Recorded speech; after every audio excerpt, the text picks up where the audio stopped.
Pernah gak sih kalian ngerasa makin banyak hal yang kalian pahami, dunia justru malah makin terasa sepi? Contohnya ketika kalian lagi asik nongkrong bareng teman, suasananya seru, tapi tiba-tiba kalian ngerasa ada sesuatu yang pengen kalian keluarin. Kalian mencoba lempar sesuatu isu yang agak berat, sedikit kompleks, atau mungkin sebuah pengamatan yang menentang narasi sehari-hari. Tapi bukannya diskusi seru yang kalian dapat, kalian justru disambut dengan celetukan. Udah deh, jangan berat-berat bahasannya, pusing tahu. Atau lebih parahnya, alah so pinter banget lu. Ya, niat hati ingin mendapatkan diskusi menarik dan mendalam, justru yang didapat adalah anggukan yang dipaksakan, perubahan topik yang super cepat, atau bahkan sebuah keheningan. Karena respon itu, kalian berpikir seolah-olah semua orang berteriak kalau kalian itu nggak nyambung, atau sok filosofis, atau sok pintar, atau apapun lah itu sebutannya. Di detik itu juga, terlintas satu pikiran pahit di benak kalian. Mungkin emang lebih baik gue diam aja. Nah, kalau kalian pernah ngerasain hal seperti ini, percayalah, kalian nggak sendirian.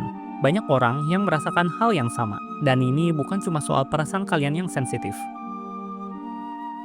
Secara psikologis, manusia memiliki mekanisme pertahanan diri yang muncul secara alamiah. Fungsinya adalah untuk melindungi diri dari rasa cemas, ancaman, atau situasi yang tidak nyaman. Dalam konteks pembahasan ini, seseorang seringkali merasa terancam ketika dihadapkan pada topik yang tidak mereka pahami. Karena takut terlihat tidak tahu atau merasa bodoh, mereka cenderung bereaksi cepat dengan mengalihkan pembicaraan atau menolak membahas topik tersebut sama sekali. Pada titik tertentu, kecerdasan bisa jadi atribut yang mengisolasi. Semakin dalam seseorang memahami kerumitan dunia, semakin sulit pula untuk menemukan orang yang berdiri di sudut pandang yang sama. Masyarakat dalam banyak hal memang lebih memilih zona nyaman daripada kebenaran yang mengusik ketenangan. Orang itu lebih pengen dikasih kebohongan yang manis dibanding kejujuran yang pahit. Salah satu filsuf terkenal dari Jerman dalam sejarah, yaitu Arthur Schopenhauer, pernah bilang kalau kecerdasan itu adalah sebuah kutukan. Kutukan yang bikin seseorang merasa terasing karena melihat dunia dengan cara yang terlalu jernih. Akibatnya, sepanjang hidup mereka harus menekan pendapatnya sendiri. Dari sini kemudian muncul pertanyaan penting. Kenapa sih orang-orang justru menghindari pemikiran-pemikiran kritis? Dan kenapa otak manusia secara otomatis merasa terancam dengan pemikiran-pemikiran kritis itu? Semua jawaban itu ternyata ada di dalam psikologi manusia itu sendiri. Di video kali ini, kita akan membahas tentang kenapa orang-orang yang memiliki intelektualitas tinggi justru harus mengalami kesepian dan mendapatkan pertentangan dari masyarakat sepanjang hidupnya. So, untuk itu, siapkan makanan kalian segera karena kita akan masuk ke chapter pertama. Coba kalian pikirkan satu hal ini. Saat kalian berdiri di samping seseorang yang memiliki badan yang sangat kekar, kalian belum tentu ngerasa jadi orang yang lemah. Paling kalian cuma bakal bilang, wah gila, rajin gym nih orang. Kalian mungkin akan kagum terhadap orang itu, tapi kalian gak ngerasa terhina secara personal. Begitu juga saat kalian ketemu orang yang sangat kaya raya. Kalian mungkin iri karena kekayaan yang mereka miliki, tapi kalian gak merasa sedang diserang secara personal. Tapi sesuatu yang aneh justru terjadi saat kalian bertemu seseorang yang secara intelektual jauh lebih unggul. Kenapa? Karena berbeda dengan otot atau saldo bank, kecerdasan itu menyerang identitas. Psikologi menyebut fenomena ini sebagai efek cermin atau the mirror effect. Secara harfiah, cermin adalah benda yang memantulkan bayangan. Manusia butuh cermin untuk menyesuaikan penampilan, melihat apa yang kurang, dan merapikan kekurangan itu. Nah, dalam kehidupan sosial, interaksi kita dengan orang lain sebenarnya adalah cermin emosional. Alam bawah sadar manusia secara alamiah bereaksi terhadap apa yang diproyeksikan orang lain kepada kita. Disinilah letak masalahnya. Orang dengan intelektualitas tinggi itu ibarat cermin yang sangat jernih. Tanpa mereka sengaja, keberadaan mereka memantulkan keterbatasan orang-orang di sekitarnya. Saat ada orang yang bisa membedah masalah dengan sangat tajam atau melihat solusi yang enggak kepikiran sama orang lain, orang-orang di sekelilingnya yang tidak bisa melakukan hal yang sama tiba-tiba akan ngerasa telanjang. Dalam artian mereka mendadak merasa kurang kompeten, kurang wawasan, atau bahkan terlihat bodoh di depan refleksi tersebut. Apalagi di budaya kita yang masih kental dengan urusan senioritas atau mentalitas asal bapak senang. Di lingkungan seperti ini, kehadiran orang yang kritis dan cerdas dianggap sebagai sebuah ancaman. Karena bagi banyak orang, mengakui bahwa diri sendiri tidak memiliki kompetensi adalah merupakan sesuatu yang sangat menyakitkan. Maka dari itu, cara termudah untuk menyembuhkan luka itu adalah dengan menjauhkan si pemikir tersebut atau memberi mereka label negatif seperti so asik atau so kritis.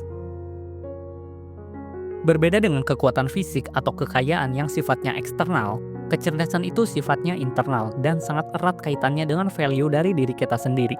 Kita mendefinisikan diri kita melalui pikiran, keyakinan, dan cara kita memahami dunia.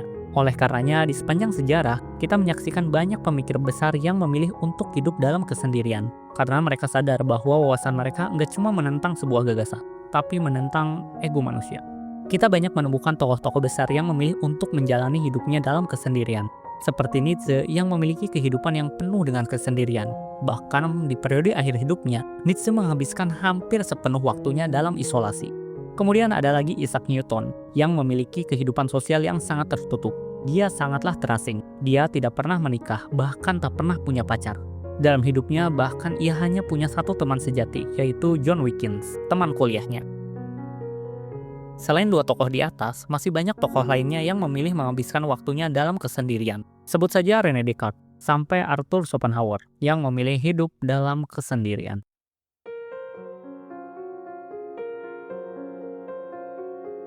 Mungkin kalian bertanya, ancaman? Bagaimana bisa itu adalah sebuah ancaman?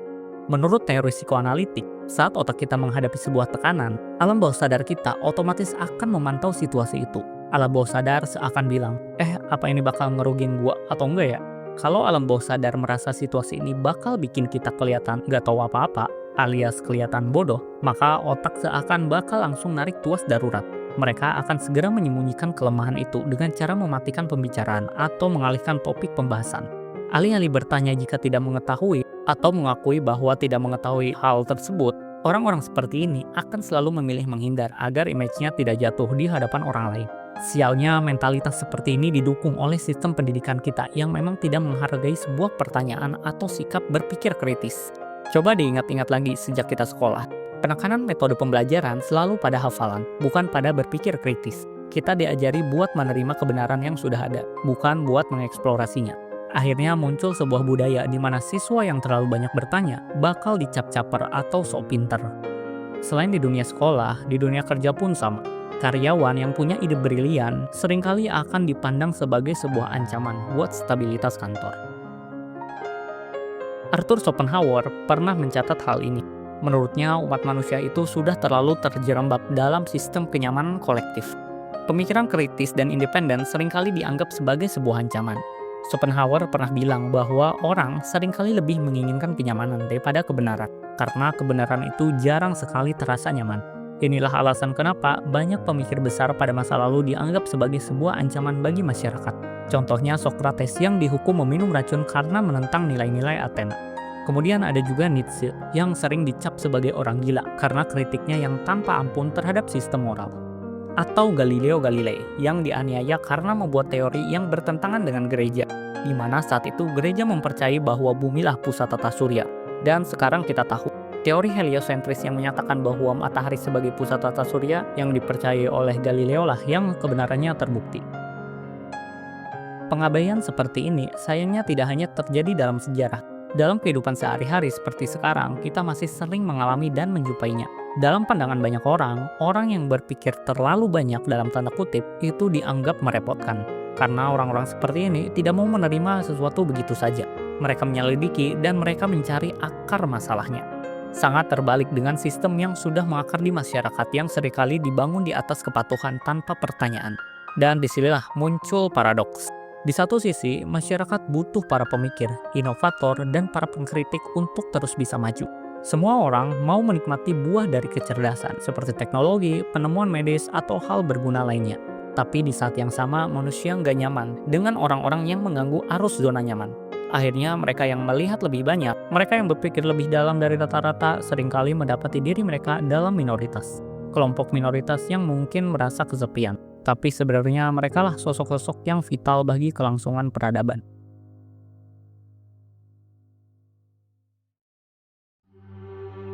Filsuf Jerman, Arthur Schopenhauer melihat kesendirian bagi seorang pemikir bukan cuma soal pilihan hidup, tapi sebagai sesuatu yang tidak bisa dihindari. Ia menganggap bahwa dunia ini ibarat sebuah pertunjukan teater besar. Masalahnya, kebanyakan orang cuma sibuk memainkan peran yang sudah ditentukan. Mereka berpura-pura mengerti, mengikuti naskah tanpa bertanya, dan terjebak dalam basa-basi yang dangkal. Bagi seorang pemikir, ikut serta dalam sandiwara ini rasanya sangat melelahkan. Energinya habis banyak, tapi imbalannya nol besar. Tentu saja, menyendiri bukanlah hal yang selalu diinginkan oleh setiap orang. Siapa sih yang benar-benar mau sendirian selamanya? Tapi ada paradoks pahit yang muncul di sini. Semakin kalian memahami dunia, semakin sempit pula ruang yang kalian rasakan untuk diri kalian sendiri. Kenapa bisa begitu? Schopenhauer menjelaskan ini lewat konsepnya, yaitu the will atau kehendak. Menurutnya, hampir semua manusia digerakkan oleh will to live, keinginan buta untuk sekedar bertahan hidup, mencari makan, cari aman, dan cari senang. Tapi, orang-orang dengan intelektual tinggi punya dorongan tambahan yang disebut sebagai truth. Ini adalah hasrat untuk membongkar realitas. Jadi, saat kalian sadar dan melihat cacatnya sistem atau kemunafikan sosial yang dianggap normal oleh banyak orang, kalian gak bisa lagi pura-pura buta. Kecerdasan akhirnya menjadi beban yang memisahkan kalian dari mereka yang memilih untuk cuek. Inilah alasan kenapa orang cerdas seringkali terlihat antisosial. Karena untuk bisa membaur dengan mayoritas, mereka dipaksa untuk menurunkan standar berpikir. Dan tentu saja, itu rasanya sangat menyesakan jika dilakukan. Kesepian yang dirasakan itu bukan tanpa alasan. Ada tembok psikologis yang tertanam di otak orang-orang di sekitar kita yang membuat kebenaran itu sulit untuk ditembus. Dalam psikologi, ada 3 bias kognitif utama yang menjelaskan kenapa orang pintar justru sering tersisihkan di dalam masyarakat.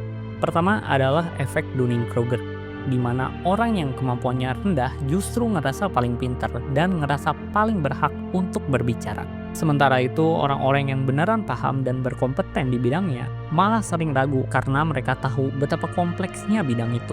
Hasilnya, di ruang publik, suara-suara orang yang bodoh seringkali lebih banyak muncul daripada suara-suara dari orang yang berkompeten. Dan suara orang-orang bodoh inilah yang pada akhirnya membanjiri internet dan dikonsumsi, kemudian dipercaya oleh masyarakat luas.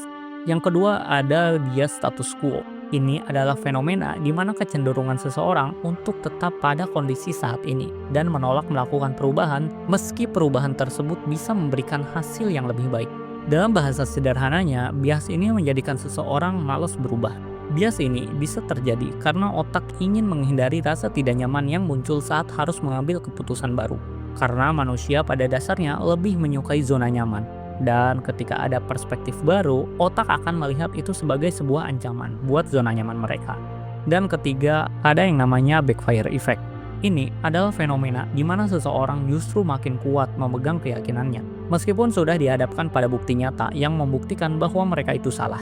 Mekanisme ini muncul sebagai bentuk pertahanan diri agar diri sendiri tidak perlu merasakan tekanan mental saat harus mengakui kesalahan. Jika kalian pernah menemukan seseorang yang sudah dikasih data dan fakta yang valid, tapi orangnya malah makin keras menyangkal fakta itu, maka dia sedang melakukan mekanisme pertahanan diri karena merasa egonya sedang diserang.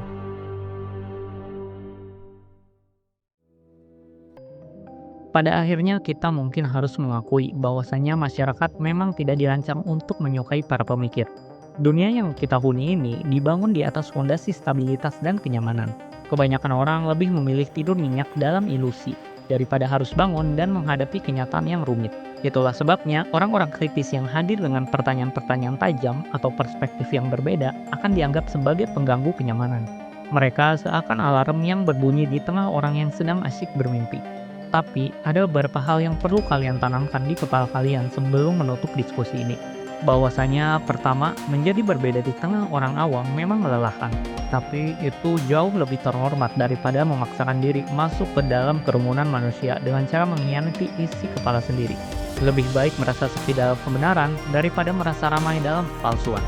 Kemudian yang kedua, dunia mungkin tidak berpihak pada kalian sekarang, sebagaimana dunia dulu yang membenci Socrates atau Galileo Galilei. Tapi sejarah mencatat bahwa tanpa orang-orang aneh seperti mereka yang berani berbeda dengan orang lain, peradaban tidak akan pernah bergerak maju.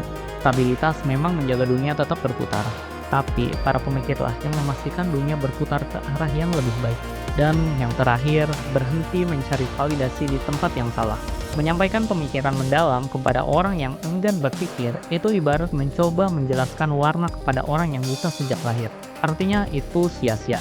Jadi, it's okay untuk diam di lingkungan yang tidak menghargai pikiran. It's okay untuk dianggap sok pintar oleh mereka yang takut untuk belajar. It's okay merasa sendiri dan kesepian di dalam masyarakat. Karena di dalam kesunyian itulah justru pemikiran-pemikiran besar biasanya lahir. Jadi, buat kalian yang sering merasa asing di tengah keramaian, sering dicap sok pintar oleh orang lain karena kalian peduli pada kebenaran, atau yang diam di tongkrongan karena frekuensi kalian tidak sama, kalian tidaklah aneh, karena orang cerdas melihat dunia itu dengan resolusi yang lebih tinggi. Menolak untuk sekedar ikut arus mungkin terasa melelahkan, tapi ia juga adalah sebuah anugerah yang tidak dimiliki semua orang. So untuk itu, teruslah berpikir, teruslah bertanya, dan jangan pernah biarkan dunia memadamkan api kritis di kepala kalian. Seperti kata Alpha Max, you don't have to fit into the format. Karena pada akhirnya, meski kalian merasa berjalan sendirian, jejak langkah kalianlah yang akan menjadi peta bagi masa depan peradaban. Dan seperti biasa, gimana menurut kalian?